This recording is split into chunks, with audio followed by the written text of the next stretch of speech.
Istri penyanyi Bambang Regina Bukit, Mika Vita Wijaya, tersandung masalah hukum lantaran dianggap membawa 2 orang anak di bawah umur dan seorang wanita dewasa.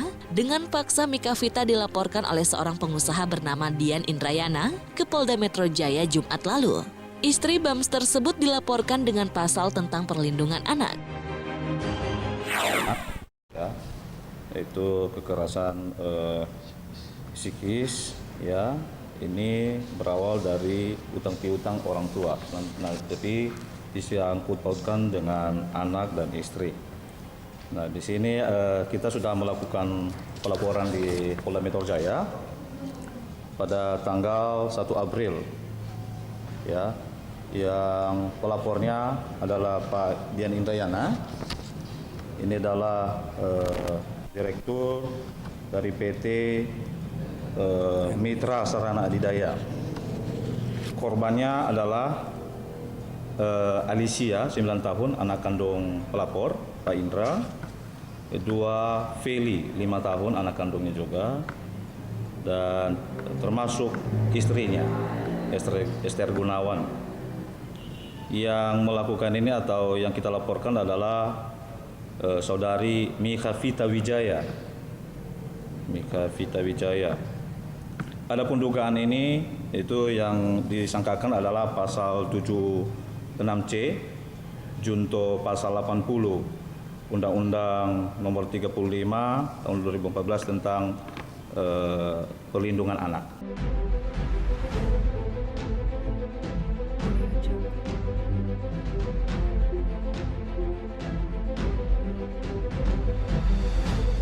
Kemelut hukum yang ikut menyeret istri mantan vokalis grup Samson ini berawal dari proyek kerjasama pembangunan sebuah klaster di Samarinda, Kalimantan Timur.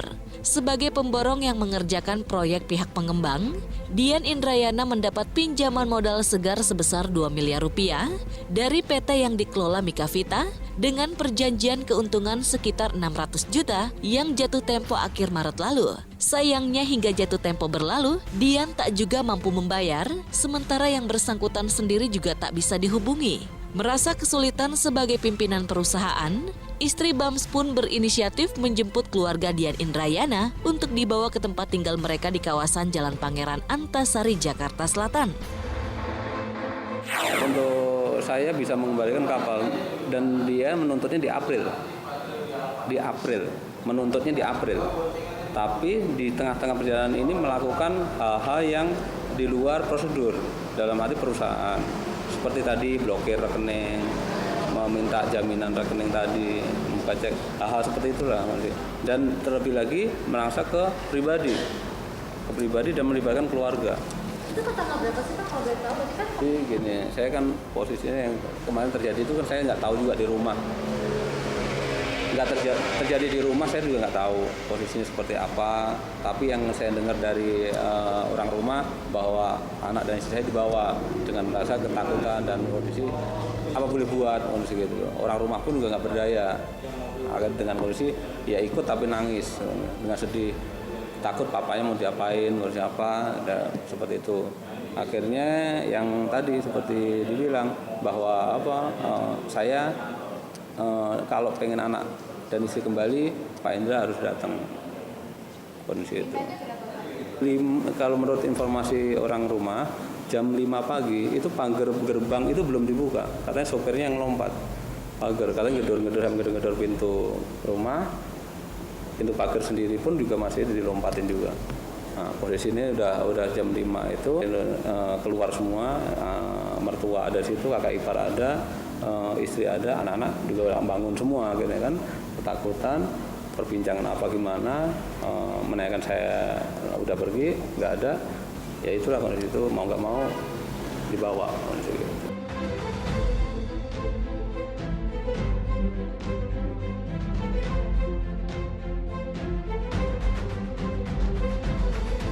Menanggapi pelaporan yang dibuat Dian Indrayana, istri Bams tak mau angkat bicara.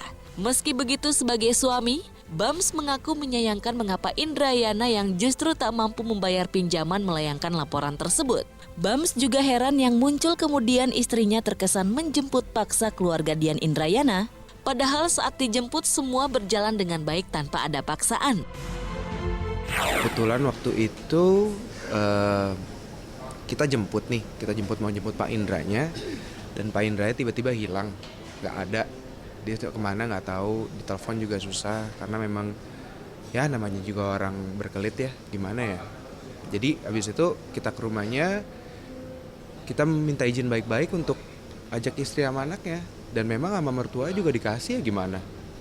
Bukannya kita paksa, kita culik loh. Nggak sama sekali. Dan juga di rumah juga kita ngobrol biasa dan kita menjelaskan ke istrinya apa yang terjadi, dan istrinya sendiri, ini keluar dari kata-kata istrinya sendiri, boleh ditanya, ya kalau di penjaraannya suami saya penjarain aja, saya per bulan dikasih berapa gitu loh. Jadi kayak gue yang waduh, istrinya aja buang bodi nih, kesian banget ya lakinya gitu. Jadi kayak ya begitu sih. Kalau gue sih lebih kepada sedih aja, Pak Indra tuh malah ngelaporin kita sih dengan tuduhan yang menurut saya jadinya lucu sih. Karena misalnya kalau kita nggak ngobrol baik-baik dengan istrinya, Pak Indranya tuh hilang. Itu aja gitu. Kalaupun istri sama anak itu nggak mau ikut sama kita juga nggak bakal bawa, Mbak. Kita lebih kepada ngobrol nih, kita udah jelasin ke mertuanya, nih lo problemnya sama Pak Indra, ini lo problemnya ibu. Makanya ibunya ikut, karena kalau nggak sama kita, Pak Indra itu nggak bakal ketemu, hilang. Pak Indra itu bakal hilang, gitu. Tapi misalnya pun ibu dan anaknya nggak mau ikut sama kita nih, ya kita juga nggak bisa bilang apa-apa, Bu.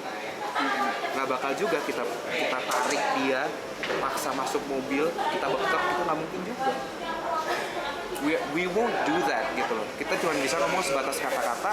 Waktu itu paling ya istri saya akan ngomong sejauh kalau ibu sama anak ibu nggak ikut, suami ibu bisa masuk penjara.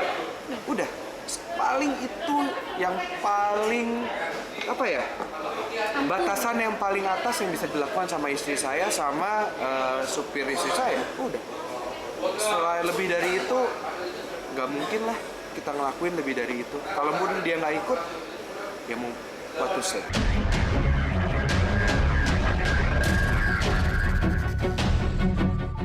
Bams tak mau menutupi soal permasalahan ini kepada publik. Namun ia merasa heran bila ada tudingan anak dan istri Dian Indrayana terlantar dan tertekan untuk tinggal di rumah mereka beberapa hari-hari terakhir ini.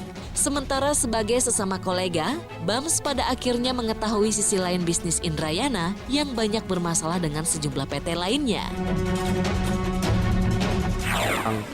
Kebalikannya justru biasanya sebenarnya saya tuh bekerja sama Pak Indra, kita posisinya kita punya proyek, kita kerja sama bareng-bareng gitu loh. Kalau ini kita meminjamkan duit saja kepada Pak Indra. Jadi pada beberapa minggu terakhir deh mestinya, beberapa minggu terakhir itu istri saya banyak curhat tentang Pak Indra, tentang proyek di Samarinda ini. Pak Indra ginilah, Pak Indra gitulah. Lebih kepada nih nggak bisa dibalikin nih akhirnya karena proyeknya nggak jalan lah atau kayak gimana lah gitu loh. Nah oke, nggak jalan. Nah terus Pak Indra pertanggungjawabannya kayak gimana gitu loh. Nah yang bikin kita kaget itu adalah orang yang menelpon kita bukan dari proyek yang ini, justru orang yang menelpon kita dari proyek-proyek kita yang lain yang sebenarnya sudah kita bayar lunas, sudah kita bayar selesaikan, tapi dia tidak membayarkannya gitu loh. Itu yang sebenarnya bikin kita jadi wah, runyam nih ternyata nih orang gitu loh.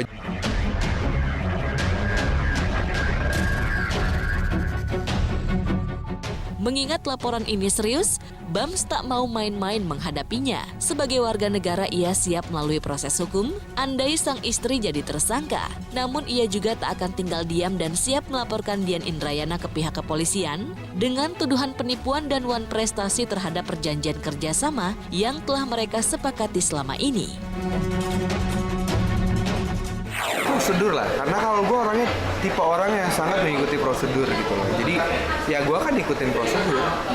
Ya kalau dia mau lapor ya kita juga lapor gitu loh. Kita juga lapor ke polisi. Namanya juga kan balik lagi ya, kalau namanya hukum kan your words against my word. ya gue juga melaporkan versi gue gitu. Tinggal nanti kan buntutnya kayak gimana ya, yang benar yang mana.